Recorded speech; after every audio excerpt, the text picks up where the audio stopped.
प्रणाम भैया, जय सिया राम। अब मैं आपको दिखाऊं, मैं यहीं पर रुका था उनाई वाड़ी। तो रात में मैं यहीं रुका था। उनाई माता का मंदिर यहीं से 200 मीटर की दूरी पे था। अब मैं चलने के लिए तैयार हूँ एक दूसरी जगह। यहाँ पे सबरी धाम है, सबरी माता का मंदिर है, तो वहाँ चलने के लिए मैं तैयार हूँ। और अपनी ये जहाज़ फिर से तैयार हो गई है। तो चलिए भैया, जुड़ जाइए मेरे साथ मेरी जर्नी में और चलते हैं सबरी।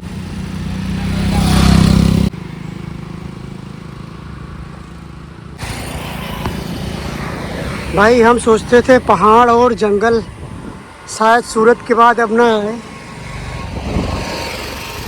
लेकिन गलत सोचते थे। मैं जंगल के रास्ते चल रहा हूँ। ये वंसड़ा नेशनल पार्क है भाई। सोचा नहीं था फिर से अब सूरत के बाद भी कहीं घाटी पे चढ़ना पड़ेगा भाई। बहुत जगहों से घाटी पे चढ़ाई, और ये जंगल है, पूरा जंगली एरिया है। तो भैया अभी मैं हूँ वंसदा नेशनल पार्क। ये है वंसदा नेशनल पार्क। मैं सबरी माता मंदिर जा रहा था, तो रास्ते में ये पूरा फॉरेस्ट एरिया पड़ा और ये नेशनल पार्क भी पड़ा। नेशनल पार्क के सामने गेट पर ही खड़ा हूँ, बट क्या है जा नहीं सकते। रीज़न भैया, यहाँ पर आप जाने के लिए आपके पास पहली बात कई लोग हों। अब क्या है कि मैं अकेले कैसे जाऊँगा। आप कभी आइएगा तो यहाँ ज़रूर विजिट करिएगा भाई। अब तक का सबसे घना जंगल जब से मैं ट्रैवलिंग कर रहा हूँ, अब तक का सबसे घना जंगल।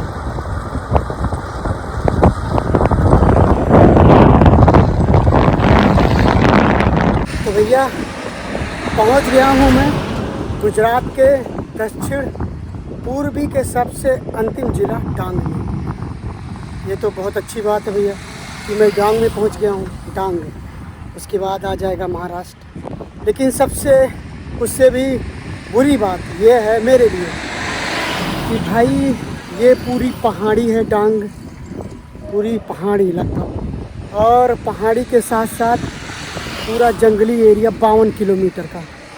और मैं रास्ता दिखा दूँ आपको, ये वो देखिए रास्ता, वहाँ से मैं अभी आया हूँ पूरा ऐसे, और ये ऐसे ये पूरा रास्ता, मतलब कि घाटी पे अब चढ़ना है मुझे कंटिन्यू।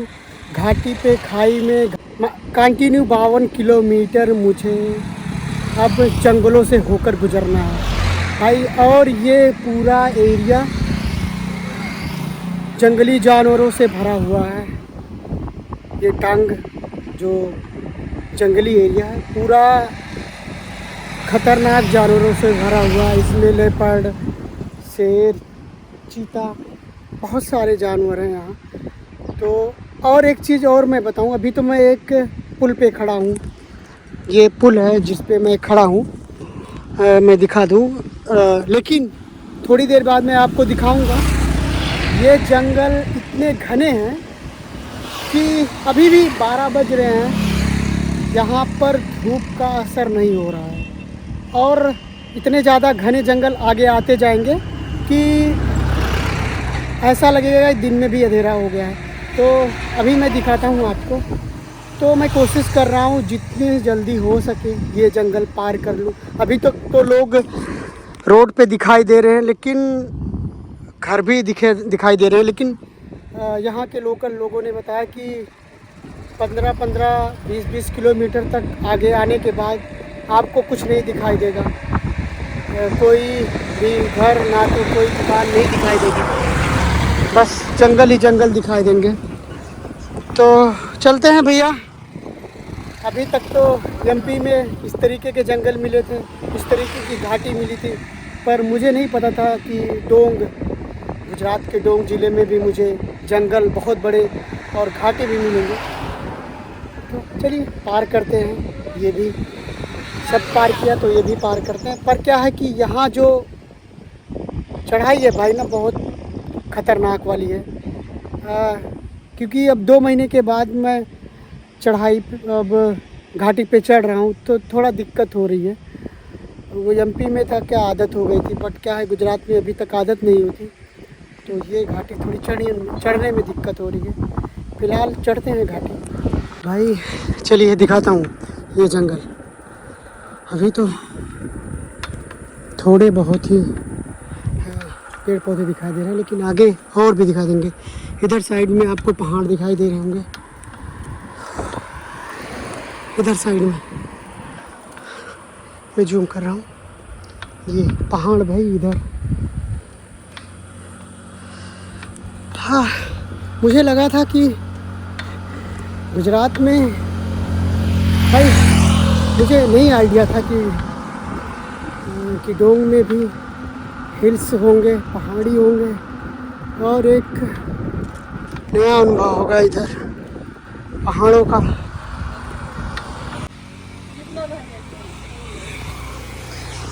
हाँ भाई, डोंग के जंगलों में ये तरबूज खाते हैं क्योंकि दूर दूर तक कुछ नहीं। भाई आज कई दिनों के बाद पहाड़ों पे ये चढ़ाई जो चढ़ना पड़ रहा है ना, बहुत तकलीफ़ दे रहा है। मैं कुछ देर के लिए रुका हूँ इस हाईवे पे। मैं बता रहा था कि इतना ज़्यादा घना जंगल है यहाँ पर कि धूप सही से नीचे पहुँच नहीं पाती। दोपहर के 2 बज रहे हैं पर धूप का एहसास मुझे तनिक भी नहीं हो पा रहा है, मुझे तनिक भी नहीं हो रहा, क्योंकि रोड पे पेड़ इतने ज़्यादा हैं। मैं दिखाऊंगा आपको, ये देखिए, ऐसे रोड पे पेड़ इतने ज़्यादा हैं कि आपको इस रोड पे चलेंगे तो धूप का एहसास भी नहीं होगा। और लोगों ने बताया बारिश का मौसम है, तो अभी तो बारिश इधर फ़िलहाल हुई नहीं है, नहीं तो ये जितने पेड़ पौधे दिख रहे हैं पूरे हरे दिखाई देते हैं आपको। बहुत अच्छा प्रकृति का यहाँ मेल है। पर सबसे बड़ी दिक्कत जानते हैं क्या हो रही कि तो भाई चढ़ाई जो है वो बड़ी दिक्कत कर रही है। खैर अभी मुझे 50 किलोमीटर चलनी है इस जंगल भले रास्ते में। चलते हैं फिर, थोड़ा रुक रुक के चलेंगे। या मैं पहुंच गया हूं गुजरात के सबसे छोटे ज़िले डांग डिस्ट्रिक्ट। और डांग डिस्ट्रिक्ट में पहुंचा हूं कहाँ? आह्वा। ये मेरे छोटे छोटे दोस्त मिले हैं, छोटे छोटे भाई कह सकते हैं। यहाँ मेरी थोड़ी साइकिल ख़राब हो गई क्योंकि मैं घाटी पे चढ़ रहा था, थोड़ी दिक्कत हो गई साइकिल में। तो ये भाई इधर से स्कूल से छुट्टियाँ हुई इन लोगों की, और मैंने इन लोगों से पूछा तो इन लोगों ने दुकान बताई इधर। तो सबसे पहले इन लोगों का धन्यवाद, और सबसे पहले आप लोगों को जय सिया राम। कैसे हो आप लोग? अच्छे हो? तो पहले ये आह्वा है ना शहर, कैसा आपका आह्वा शहर? बहुत अच्छा। यहाँ एक चीज़ तो है, आह्वा में आते हुए मैंने देखा यहाँ पर नेचर ब्यूटी, प्रकृति चीज़ें हैं। मैं जब घाटी पे चढ़ रहा था, और मैंने आपको वीडियो में भी बताया था कि यहाँ पर अगर आप आएंगे हर चीज़ प्रकृति वाली चीज़ देखेंगे। डांग बोलते हैं इसे ना, पूरा इसको डांग बोलते हैं, इस पूरी एरिया को प्रकृति का राजा।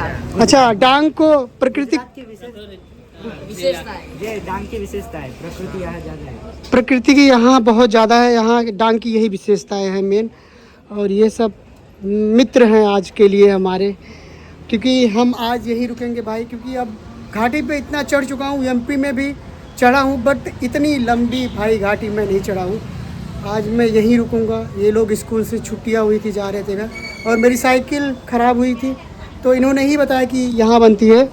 और मुझसे मिलने के लिए ये लोग कब से खड़े हुए हैं, जबकि छुट्टी होने के बाद लोग, जब हम थे छोटे बच्चे थे तो सबसे पहले कहाँ जाते हैं? घर। लेकिन ये लोग हमसे मिलने के लिए यहाँ खड़े हुए हैं। इन लोगों का दिल से आभार है, दिल से शुक्रिया है, और बहुत सारा प्यार। हमेशा हम हर वीडियो में कहते हैं गुजरात में बहुत सारे प्यार मिलते हैं, चाहे छोटे बड़े कुछ भी कोई भी हो, यहाँ सारे लोग बहुत प्यार देते हैं। और बहुत धन्यवाद आप लोगों का। जय जय सिया राम। मैं आज रुकूंगा डांग स्वराज आश्रम। मैं आपको दिखाऊं, यहाँ आश्रम भी है, स्कूल भी चलता है। ये सारे बच्चे खेल रहे हैं, मेरे पीछे भी सारे बच्चे हैं। आज मेरा रहना इन्हीं बच्चों के साथ खाना होगा।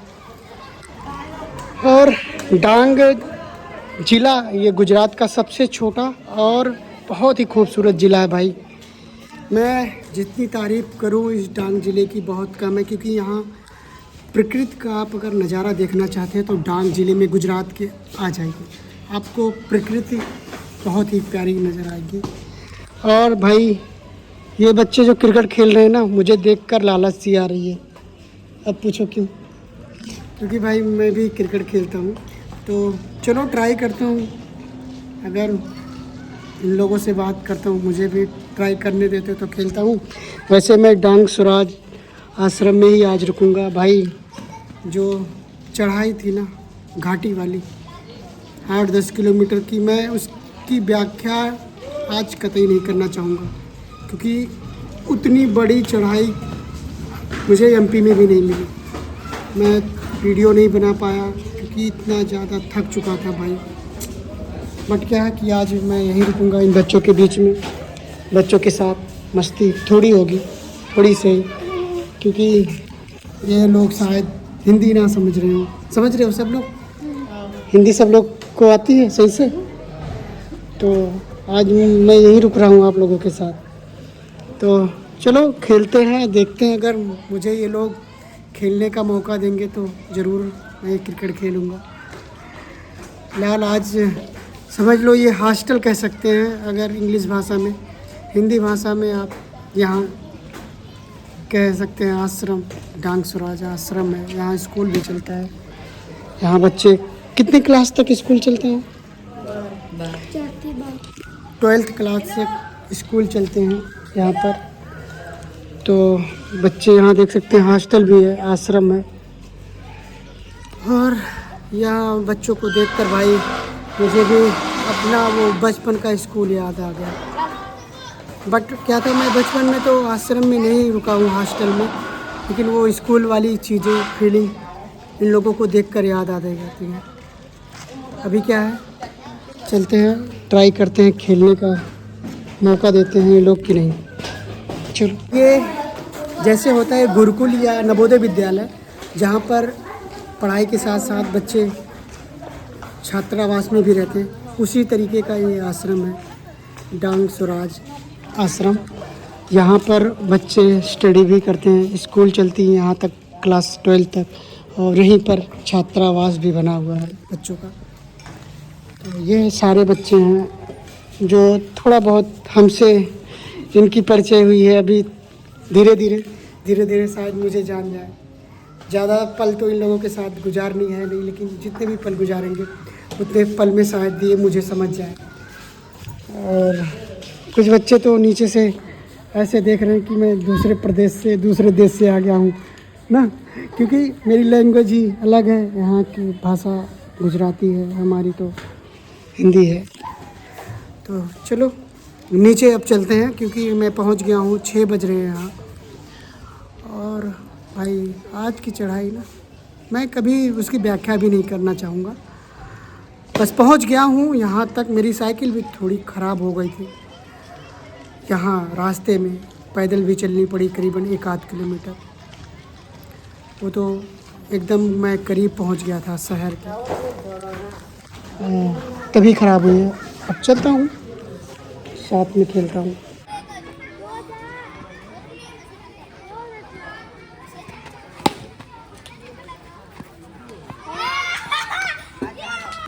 क्या नाम है आपका? क्रिस। और जितने बैठे हैं ये सब? इसका नाम नहीं पता।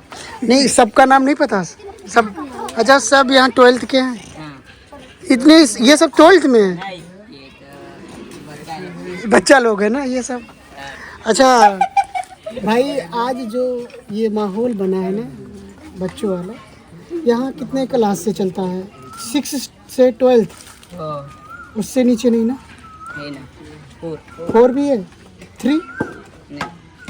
यहाँ 4 भाई, यहाँ 4 से 4 से लेकर 12 तक की क्लासें चलती हैं। ये डांग स्वराज आश्रम है। यहाँ पर ये बच्चे यहाँ रुकते भी हैं।